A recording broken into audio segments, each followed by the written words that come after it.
न नक्काशी वाला कालीन न 7 सुरों वाला गिटार, यूएई के राष्ट्रपति के लिए मोदी ले गए खास उपहार। जेब से निकला एटीएम और यूएई के राष्ट्रपति को देकर कहा, ये आपके लिए, जितना मर्जी कीजिए स्वाइप। 1 मिनट में कर दिया 1000 करोड़ वाला खेल। सैकड़ों देश मिलकर जो नहीं कर पाए वो मोदी ने कर दिखाया।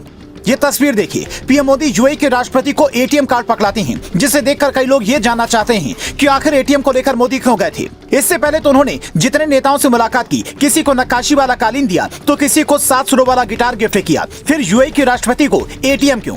लोग तब हैरान रह जाते हैं जब यूएई के राष्ट्रपति इसी कार्ड को स्वाइप करते हैं और उससे एक पर्ची निकलती है, यानी पेमेंट हो जाता है। तस्वीरें देखकर आपके दिमाग में ये सवाल उठ रहा होगा कि अपना एटीएम कार्ड मोदी ने क्यों दिया? मेहमान नवाजी तो यूएई के राष्ट्रपति को करनी चाहिए। अगर इन्होंने चाय पी या नाश्ता किया तो उसका पेमेंट यूएई के राष्ट्रपति को करना चाहिए, जैसा कि मोदी ने जयपुर में किया था। वहाँ फ्रांस के राष्ट्रपति और पीएम मोदी ने चाय पी तो उसके बाद मोदी ने पेमेंट किया था। तो इसे समझने के लिए हमने इस तस्वीर को गौर से देखा, तब पता चला कि ये एक रुपे कार्ड है जो आपकी पर्स में पड़ा होगा। इस कार्ड के ऊपर यूएई के राष्ट्रपति शेख मोहम्मद बिन जायद का नाम लिखा है और इसकी वैलिडिटी मार्च 2024 की है, मतलब 1 महीने बाद तक की। ये कार्ड मोदी इंडिया से हिंदुस्तान लेकर इसलिए गए थे ताकि भारत का रुपे कार्ड यूएई में भी चल सके।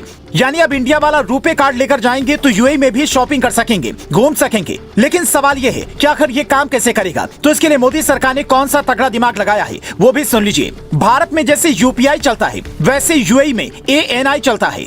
मोदी सरकार की पहल पर दोनों को एक दूसरे से जोड़ दिया गया है। यानी जैसे आपका खाता किसी और बैंक में हो और दूसरा खाता किसी और बैंक में हो, फिर भी आप जैसे यूपीआई से भेज देते हैं क्योंकि सारे बैंक यूपीआई से लिंक हैं, वैसे ही ये भी किया गया। उसके बाद भारत के रुपे कार्ड को यूएई में चलने वाली जेवान से जोड़ दिया गया ताकि दोनों देशों के बीच में पैसे का लेन देन आसानी से हो सके। वहां पर रहने वाले भारतीय कामगार हर साल 20 अरब डॉलर भारत भेजते हैं, जिसका मतलब हुआ कि अगर आपका कोई अपना यूएई में रहता है, दुबई में नौकरी करता है, तो पैसे भेजने के लिए अब उसे बैंक नहीं जाना पड़ेगा, बल्कि अपने मोबाइल से ही यूपीआई लिंक करके या फिर कार्ड स्वाइप करके आपको पैसे भेज देगा। अब तक यूएई से ज्यादा देश दिरहम और डॉलर में व्यापार करते हैं, लेकिन भारत दिरहम और रुपए में व्यापार करने की बातचीत आगे बढ़ा रहा है।